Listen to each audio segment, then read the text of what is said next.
Pakistani PM वही बौखलाहट में शहबाज शरीफ की लीडर भपकी सामने आई है। बदला लेंगे, जगह समय चुनकर हमला करेंगे। भारत की तरफ से पाकिस्तान के 9 आतंकी ठिकाने जहां पर एयर स्ट्राइक की गई। पाकिस्तान ने युद्ध के लिए उकसावे की कार्रवाई, एक्ट ऑफ वॉर कहा है इसे। पाकिस्तान ने दावा किया कि वो भारत से इसका बदला लेगा, जगह और समय चुनकर हमला करेंगे। प्रधानमंत्री शहबाज शरीफ ने पाकिस्तान की संसद से कहा कि भारत ने कायराना हमला किया है। उन्होंने फिर ये दावा किया कि 22 अप्रैल को पहलगाम में हुए हमले से पाकिस्तान का कोई भी लेना देना नहीं था, यानी कि अभी भी पाकिस्तान डिनायल मोड में ही है। जिस तरीके से लगातार सारे सबूत पाकिस्तान के खिलाफ है, कनेक्शन साफ साफ पाकिस्तान से देखा जा सकता है।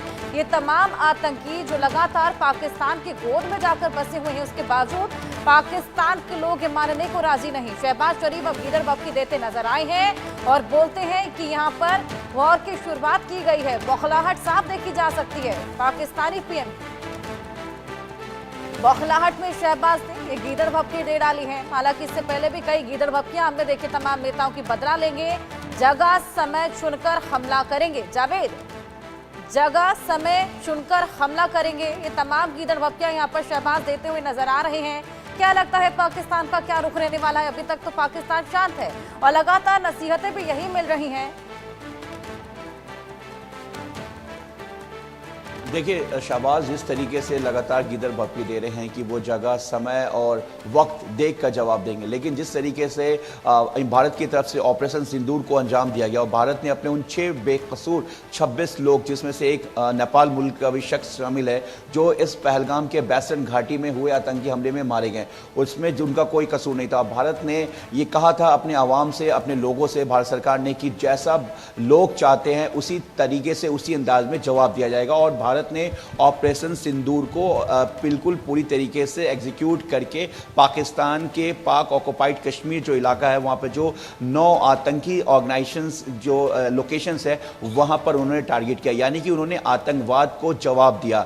अब जिस तरीके से पाकिस्तान बौखला गया, पाकिस्तान कहीं ना कहीं जो ये चाहता है कि वो ये चाह रहा है कि लोगों के बीच और पूरे मुल्क में, पूरे दुनिया में वो एक सिंपैथी गेन करे कि उसके रिहायशी इलाकों पे भारत ने एयर स्ट्राइक किया है, उनके लोगों को मारा है, ना कि वो किसी भी आतंकवाद का नाम ले रहा है। लेकिन क्योंकि उसे डर है कि एक तरह से उसका तो पूरी तरह से खुलासा हो चुका है, लेकिन अगर इसका जवाब देता है तो इससे साफ ये जाहिर होगा कि पाकिस्तान आतंक का टेरर कैंप है। हालांकि सारी दुनिया जानती है, सभी ने एयर स्ट्राइक के बाद ज़्यादातर देशों ने भारत को कहा कि ये बिल्कुल सही जवाब था। इजराइल की बात करें तो इजराइल की तरफ से भी कहा गया कि भारत ने बिल्कुल सही जवाब दिया और अगर कोई आतंकवाद किसी देश के नागरिक को मारता है तो उसका फर्ज बनता है कि उसको मुंह तोड़ जवाब देना। अब पाकिस्तान बौखला गया। देखिए, 2 रास्ते हैं। पाकिस्तान जिस तरीके से, या तो हो सकता है कि पाकिस्तान इसका जवाब दे सकता है, हो सकता है वो समय देख रहा हो कि इस तरीके से टारगेट करे, किस तरीके से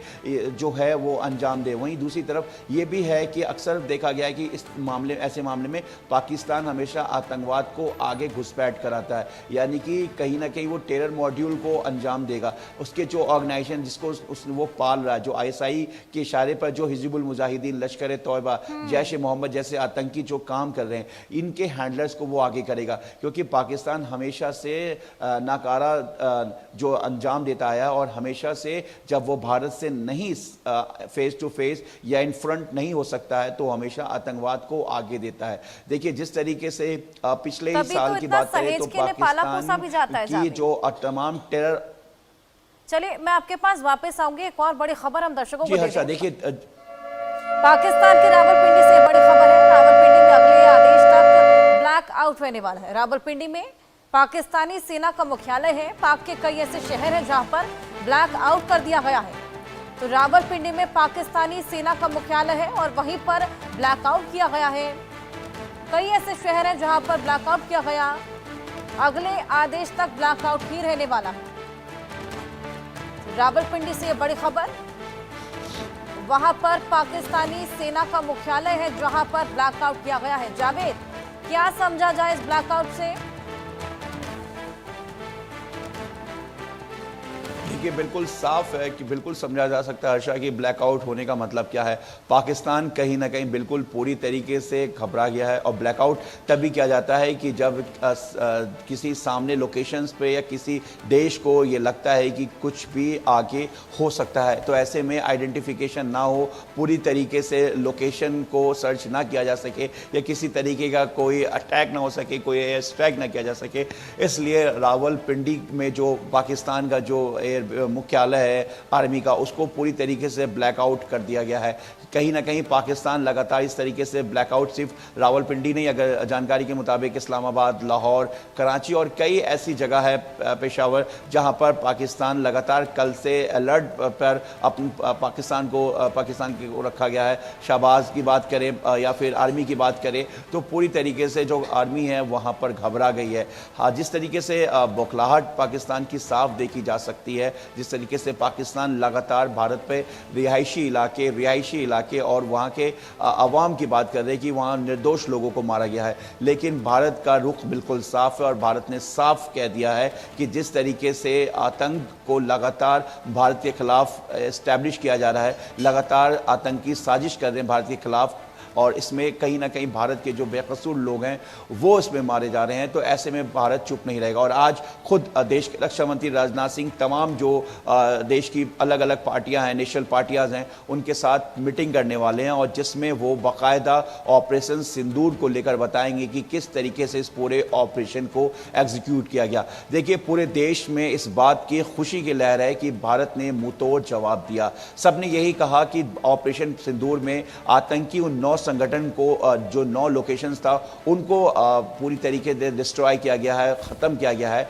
जो वहां पर आतंकी फैक्ट्री चल रही थी। हर्षा, मैं आपको बता दूं कि कुछ पहलगाम अटैक के बाद एजेंसीज और सुरक्षा एजेंसियों के टॉप सूत्रों की माने तो सैटेलाइट के जरिए ये सारी चीजें सामने आई थी कि किस तरीके से पाकिस्तान के पाक ऑक्युपाइड कश्मीर जगह है वहां पर किस तरीके से आतंक की जो फैक्ट्री लगातार चल रही है। जंगल के पास जो रिहायशी इलाका जो वहाँ पर उसको आतंक का कैंप है, वहाँ पे कोई रिहायशी इलाका नहीं, वहाँ पर सिर्फ और सिर्फ आतंकियों का जो अपना एक कैंप चल रहा था। लश्कर तौबा की बात करें, हिजबुल मुजाहिदीन की बात करें और टाइम टू टाइम वहाँ पर बाकायदा मीटिंग भी हो रही थी। पूरी तरीके से एक लिविंग रूम को इस्टेब्लिश किया गया था, एक मीटिंग रूम अलग से बनाया गया था, एक कॉन्फ्रेंस हॉल वहाँ पर था, बाकायदा एक मस्जिद भी था जो आतंकी अपनी नमाज अदा करते थे। उसके अलावा वहां पर पूरी तरीके से एक हॉल बना हुआ था। इस तरीके से पूरा आइडेंटिफाई हुआ था सैटेलाइट के जरिए और किन किन ऑर्गेनाइजेशंस के जो कैंप वहां पे देखी जा सकती है। जो जिस तरीके से वहां पर ब्लैकआउट किया गया है, ऐसे में तनाव का माहौल लाजमी है कि पाकिस्तान में बन गया था। जिस तरीके से 9 ठिकाने पाकिस्तान के जहां पर ऑपरेशन सिंदूर को अंजाम दिया गया। हमारे साथ दीपक विश्वकर्मा भी जुड़ गए हैं, पुंछ से हमारे साथ जुड़े हुए हैं। क्या रीसेंट डेवलपमेंट है दीपक? वहां पर हमने देखा लगातार एलओसी पर सीज फायर का वायलेशन हो रहा था, सिविलियंस को भी यहां पर निशाना बनाया जा रहा था।